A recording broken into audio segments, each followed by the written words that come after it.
Punchline, Laurence Ferrari sur Europe 1.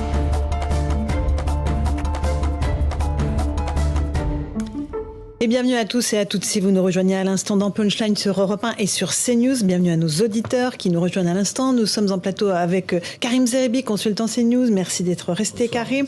Un policier est avec nous, Abdoulaye Kanté. Bonsoir. Merci d'être avec nous. Vous êtes policier dans les Hauts-de-Seine. Vous avez publié ce livre, Policiers enfants de la République, chez Fayard. Alexandre Devecchio du Figaro est resté avec nous aussi. Bonsoir. Et Céline Pina, fondatrice de Vivre la République. On va se pencher tout de suite sur ce qui s'est passé à Mâcon, l'horreur ce matin, lorsque le corps d'une jeune fille de 13 ans a été découverte dans le petit village de Clessé, en Saône-et-Loire, avec une plaie profonde à la gorge. Son corps visiblement portait de nombreuses traces de coups. Son petit ami a été placé en garde à vue à la gendarmerie.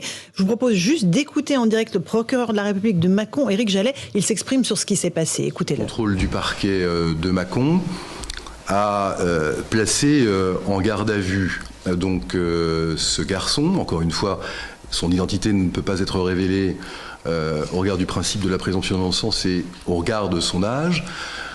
Garde à vue débutée ce matin à 9h45 du chef d'assassinat, d'homicide volontaire avec préméditation.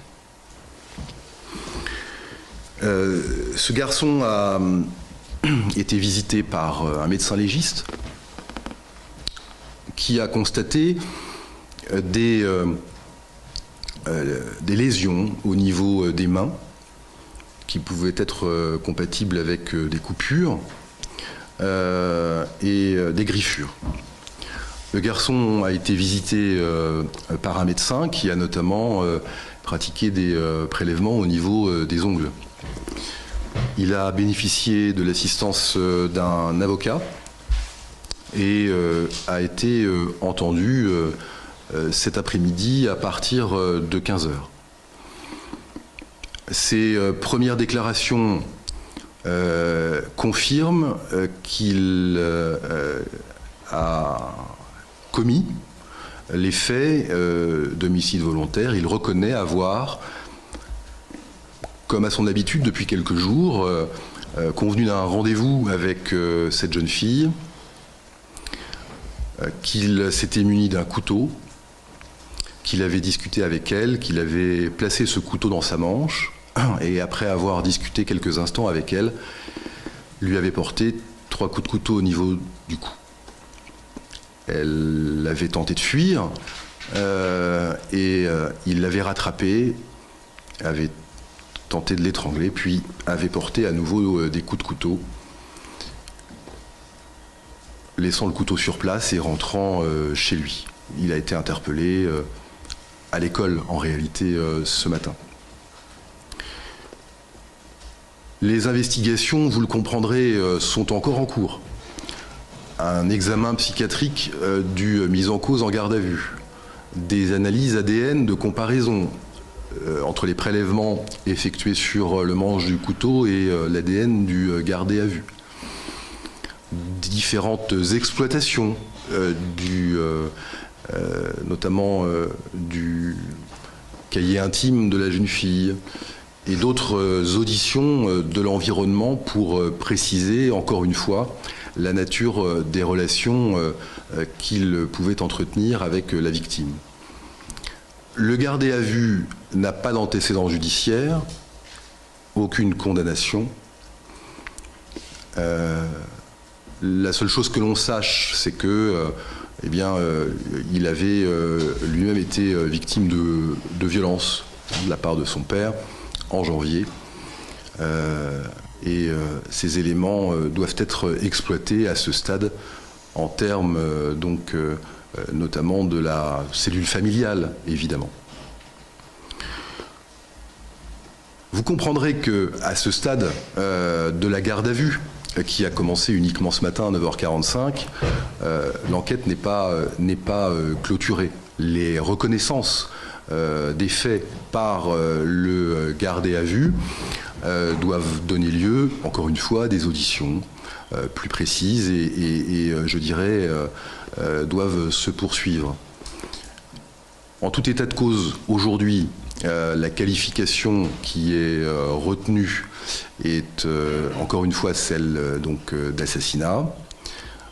qui est punissable donc de réclusion criminelle à perpétuité pour les majeurs. Bien entendu, rappelons que ce garçon a 14 ans, que la majorité pénale, lorsqu'on est donc capable de discernement est à l'âge de 13 ans, que les peines, bien entendu, sont rabaissées quand il s'agit de mineurs. La peine maximale est emportée à 20 années de réclusion criminelle. En tout état de cause, dans les dossiers de cette nature, de nature criminelle, avec des peines encourues donc, de cette nature, une information judiciaire est bien entendu prévisible, elle est obligatoire et prévue par les textes. Voilà ce que je pouvais dire sur les éléments qui sont réunis à ce stade. Encore une fois, ce sont des éléments que j'ai voulu les plus objectifs et les plus précis possibles pour éviter la diffusion d'informations parcellaires ou fausses.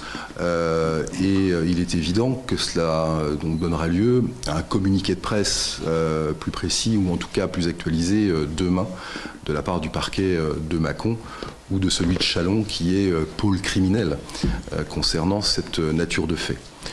Ce que je pense maintenant, ce qui est important, c'est que les forces de gendarmerie puissent préciser le degré d'implication très fort qui voilà donc qui a pour été, les premiers mots du procureur de la République de Mâcon, Éric Jallet. Vous venez de l'entendre en direct sur Europe 1 et sur CNews. Il a expliqué ce qui s'est passé dans ce petit village de Clessay en Saône-et-Loire, où ce matin, le corps d'une jeune fille de 13 ans a été découverte poignardée à mort. C'est donc son petit ami qui a été interpellé à 9h45 ce matin, alors qu'il s'était rendu au collège après avoir commis ce crime, qui a avoué le meurtre. Il a 14 ans. On parle de quelque chose d'absolument terrifiant, Karim Zerébi. Une jeune fille de 13 ans, poignardée à mort à la gorge par son petit copain, qui vient la voir avec le couteau caché dans sa manche et qui... la poignarde, elle tente de se sauver, il l'étrangle, il la poignarde. Ça dépasse l'entendement, une telle horreur. La description du procureur est horrifiante. Horrifiante parce que effectivement la nature des coups portés, la répétition, et puis le fait que après l'avoir tué, il va au collège, il va au lycée. Enfin, je veux dire, c'est hallucinant, quoi. Une forme de détachement par rapport à l'acte commis, qui ne peut que nous rendre abasourdis par rapport à ce qui s'est passé. Donc là, il y a une enquête qui est en cours. Effectivement, on voit bien je veux dire, la délicatesse avec laquelle cette enquête est menée, l'ADN, le prélèvement, l'encadrement psychologique de ce garçon. On doit essayer de comprendre ce qui est incompréhensible. C'est ça qui est horrible. Ouais. Je veux dire que dans ce genre d'affaires, c'est une horreur absolue, c'est une barbarie totale. Donc, imaginez la famille de cette petite, dans quel état doit être... Et celle du jeune homme aussi, parce que... Non, mais celle du jeune homme aussi, évidemment, vous avez raison de le souligner. Abdoulaye Kanté, vous êtes policier, qu'est-ce que ça vous inspire? Ce sont des scènes qui sont toujours difficiles à commenter, parce que quand on voit, moi je suis père de famille, et c'est vrai qu'on pense aussi à la famille, quand vous savez que voilà, vous avez votre enfant qui, vous avez ce fameux appel, je dis, mais déjà arrivé de faire ce genre d'appel à des familles pour leur annoncer la mauvaise nouvelle, et c'est vrai qu'on se met à la place de la famille, et c'est quelque chose de vraiment dramatique. Et effectivement, le procureur aussi a donné des éléments d'enquête aussi assez précis qui montrent aussi que les enquêteurs font leur travail et progressent. Donc il faut laisser le temps l'enquête se faire, quoi. Mais c'est vrai que c'est quelque chose de dramatique. Oui, surtout dans un petit village tranquille, Alexandre Devecchio, on se dit ça peut pas arriver. Voilà, ça peut pas arriver juste derrière l'école où visiblement la petite jeune fille est allée à l'école depuis toute petite. Non, oui, effectivement, il faut avoir le plus d'éléments pour en tirer des conclusions, à mon avis, générales. C'est un cas qui apparaît, à mon avis, exceptionnel dans son horreur. Ce qui est surprenant, c'est le caractère d'exécution, je dirais, parce que des ados finissent dans la violence après une bagarre avec des armes blanches. On a pu voir ça par le passé. Là, il s'agit d'un égorgement, sans doute prémédité, parce qu'il faut, pour égorger quelqu'un, il faut sans doute une arme qui est quand même... voilà, c'est pas un opinel qui suffit à égorger une jeune fille. Donc oui, effectivement, c'est un crime exceptionnel par sa barbarie. Maintenant, il faut voir si c'est un problème psychologique. Enfin, pour en tirer c'est très dur de commenter quelque chose à chaud et surtout d'essayer d'en tirer des conclusions générales. On ne peut pas imaginer que le type soit pas déséquilibré pour faire ça à 14 ans. C'est pas possible. Je veux dire, évidemment qu'il y a une trouble quelque part qui est profond. Donc c'est quelqu'un de conscient, de rationnel ne peut pas commettre un acte pareil. Allez, on va faire une toute petite pause. On se retrouve dans un instant. On continuera à évoquer ce drame à Mâcon. On entendra des personnes qui connaissaient cette jeune fille de 13 ans qui a été assassinée donc par son petit ami, qui a avoué lorsqu'il a été interpellé ce matin. A tout de suite dans Punchline sur Europe 1 et sur CNews. 18h-20h sur Europe 1, Punchline, Laurence Ferrari. On se retrouve en direct sur le plateau de Punchline pour évoquer l'horreur à Clessay en Saône-et-Loire, où le corps d'une jeune fille de 13 ans a donc été découvert tôt ce matin, poignardé à mort. Son petit ami a été placé en garde à vue à la gendarmerie. Il a 14 ans. Il a avoué ce crime, homicide volontaire avec préméditation, a dit le procureur de la République de Mâcon. Écoutez, Éric Jallet. Ces premières déclarations confirment qu'il a commis les faits d'homicide volontaire. Il reconnaît avoir, comme à son habitude depuis quelques jours, convenu d'un rendez-vous avec cette jeune fille, qu'il s'était muni d'un couteau, qu'il avait discuté avec elle, qu'il avait placé ce couteau dans sa manche, et après avoir discuté quelques instants avec elle, lui avait porté 3 coups de couteau au niveau du cou. Elle avait tenté de fuir et il l'avait rattrapée, avait tenté de l'étrangler, puis avait porté à nouveau des coups de couteau. Voilà pour le récit du procureur de la République de Mâcon. Abdoulaye Kanté, vous êtes policier, vous avez déjà eu à affronter ce type de scène de crime. Là, il y a non seulement préméditation, mais après, il y a le fait qu'il part à l'école et qui, comme si tout allait bien et qu'il est interpellé ensuite quand il est au collège. Oui, on voit qu'il y a eu un déchaînement de violence en fait sur le corps de cette jeune fille et que peut-être aussi le gamin qui mineur aussi ne s'est pas rendu compte aussi de son acte, d'où le fait qu'il part à l'école et qu'il est interpellé aussi dans l'établissement scolaire. Donc ça montre aussi vraiment cette violence qui était vraiment exacerbée. Et je vois aussi, quand je vois les déclarations du procureur, la dizaine de coups de couteau, c'est que je pense aussi qu'elle a tenté aussi de fuir. Donc vous savez, même si vous êtes blessé, il y a aussi cette espèce d'adrénaline qui vous maintient encore en vie. Donc elle a essayé d'être maintenue en vie jusqu'au bout, mais après, le déchaînement de violence a fait qu'elle ne pouvait pas s'en sortir. Un crime abominable, Karim, qui nous frappe tous par sa violence, sa sauvagerie et par le fait de l'âge, 13 et 14 ans des protagonistes. Une horreur absolue. Et c'est vrai qu'on a eu affaire à des crimes entre ados, entre jeunes. Parfois, ce sont des accidents. Parfois, il n'y a pas de préméditation. Là, c'est ni un accident et il y a préméditation. Je veux dire, on ne peut pas effectivement omettre le fait qu'en répétant autant de coups de couteau sur toutes les parties du corps, ce garçon n'avait pas conscience qu'il allait la tuer. Et ça n'est pas fait dans un cadre, un contexte particulier. Surtout qu'il avait prévu, parce qu'il attendait, il est arrivé avec un couteau, et je pense que l'enquête déterminera après quelles sont les motivations. Ce qui est déconcertant, c'est derrière ce moment de folie, ça ne peut être comme un moment de folie, commettre un acte pareil. Donc, habituellement, il y a des gens qui se rendent dans la police ou qui ont un retour un peu. Lui, il va au lycée. Au collège, comme si c'était rien passé, quoi. Je rentre en classe, donc ils viennent d'assassiner son ancienne petite amie, et de manière la plus sauvage possible. D'où l'expertise psychologique sera intéressante pour essayer de savoir exactement pourquoi. Il a viré, c'est pas possible. Selon ce qu'a dit le procureur, il avait déjà tenu, ce jeune homme, des propos assez inquiétants, mais qui n'avaient pas été pris au sérieux. Il y a un contexte familial, visiblement de violence, mais après, il faut aller sur les expertises psychiatriques désormais pour comprendre ce qui a pu se passer dans sa tête. Difficile parce que porter effectivement des expressions qui disent « je vais te tuer » ou machin, tous les jours on en entend partout dans toutes les cours d'école et même au-delà. Après, comment on mesure effectivement la véracité d'un tel propos? Après, des gens qui ont des problèmes familiaux en famille, là aussi, donc ça devient fréquent quand même. C'est très compliqué à repérer ce genre de phénomène, pour pas dire impossible. Oui, je pense qu'il serait peut-être pas mauvais de relire ce qu'écrit Maurice Berger, qui est un pédopsychiatre qui a notamment travaillé dans les centres éducatifs et qui raconte en fait à quel point le développement de l'ultra-violence chez certains jeunes gagne du terrain. Il explique aussi qu'avant, quand un jeune était déféré à la justice, à peu près 85% rentraient dans le rang. Aujourd'hui, ça n'est plus que 65%. Et il parle d'un certain nombre de jeunes. Alors, il va donner à peu près toujours les mêmes descriptifs, c'est-à-dire qu'effectivement, très souvent, là, le procureur l'a dit, a priori, il semblerait qu'il y ait une famille ou un père violent et que le jeune homme ait été violenté. Et Maurice Berger Berger explique aussi à quel point les jeunes dans ces centres dont ils s'occupent ont souvent été victimes de violences, mais pour autant, une raison n'est pas une excuse. C'est-à-dire chercher une explication est nécessaire parce qu'il faut travailler sur ces questions-là. Ça n'est pas excusé non plus.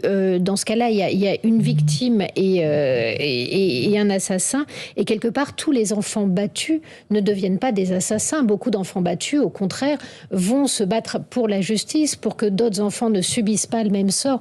Donc, il y a malgré tout, c'est important de regarder les facteurs psychologiques, familiaux qui peuvent jouer, mais de rappeler aussi toujours qu'aucune trajectoire n'est vouée à la violence ou n'est vouée au mal. La rédemption existe et que là, on a probablement affaire à quelqu'un quand même d'assez particulier parce que le fait de se rendre à l'école signifie que pour lui, la jeune fille était complètement déshumanisée. C'est-à-dire qu'il partait finalement, quelque part, on a presque l'impression c'était un objet, peut-être l'objet lui échappait-il, il l'a fait rentrer dans le rang en la supprimant parce qu'elle le contrariait, et puis il retourne à l'école parce qu'il a fait ce qui lui semblait logique et normal. C'est peut-être là surtout qu'il y a un truc qui est très effrayant.